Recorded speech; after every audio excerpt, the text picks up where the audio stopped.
All right, what's up, YouTube? I'm back. Justin here. We're whatever. We're Today we're going to talk about inverse trig functions in kind of an advanced form.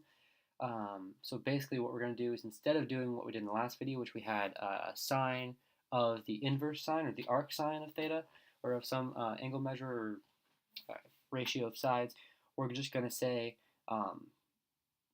that now we're going to do the sine of the arc cosine or the cosine of the arc sine or arctangent, and we're going to kind of mix and match.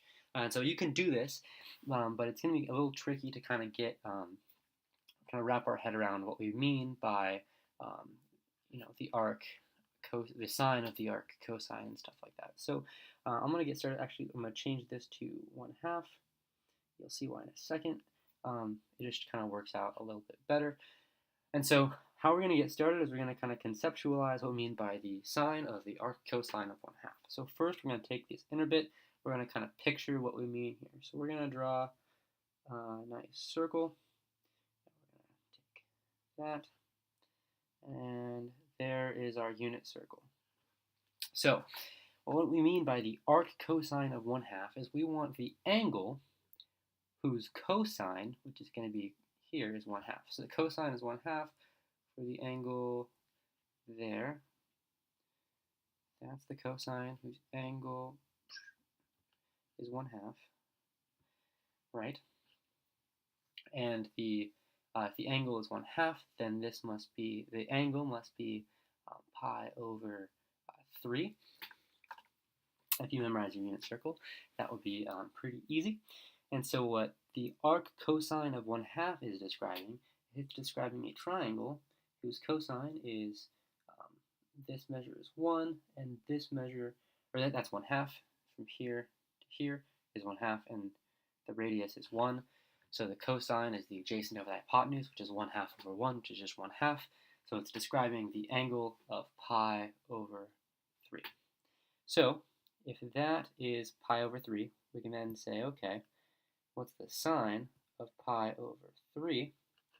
And the sine of pi over 3 is going to be, whatever our answer is going to be. It happens to be that, this coordinate here has the coordinates of, the angle is pi over 3, so the coordinates are going to be 1/2 comma root 3 over 2. And so that's going to be root 3 over 2. And that is our answer. So what we did is we basically said, okay, start from the inside and we'll work our way out. And so we said, so what is the arc cosine of 1/2? Well, the arc cosine is not given an angle and you want to find the side. It's the opposite. It's the inverse. We have the sides. What's 1 to 2? Where 1/2 is here to 1 right there, or 1, I guess, right there. And so we're trying to find the angle. The angle we know is pi over 3. And so we have the sine of pi over 3 here.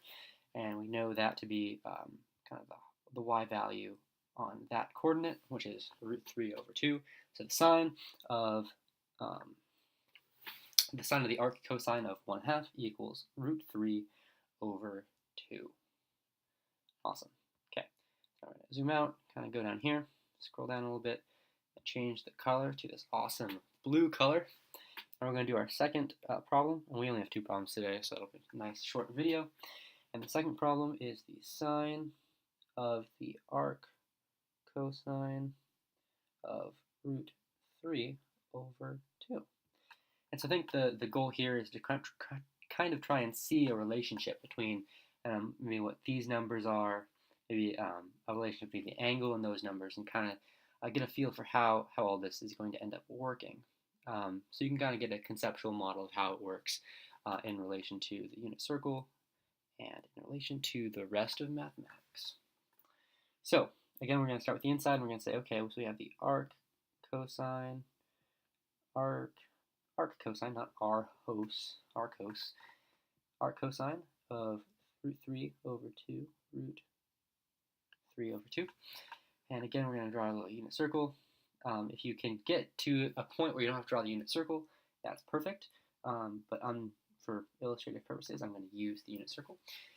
So I think it's easier to visualize, and if you can do it algebraically, that's great. But some people are just not algebraic people, they're visual people, and so I'm going to try and explain it to the visual people with a unit circle. But to you visual people out there, make sure you're trying to visualize the unit circle in your head so you don't have to keep drawing it every time. All right, anyway, back to the problem. So the arc cosine of root 3 over 2 is not 1/2, we said before, but it's kind of out here. And the angle is up here, kind of right straight, kind of down from it. And then we have the ray, it goes from there. You got your angle here. So this from here to here is root 3 over 2. That's 1. And then this coordinate actually ends up being root 3 over 2, comma 1/2 at the angle pi over 6. So we know that arc cosine of root 3 over 2 is describing an angle whose cosine is root 3 over 2. So the cosine of this angle, if it's root 3 over 2, that angle is going to be this pi over 6 here. That's just coming straight from our unit circle.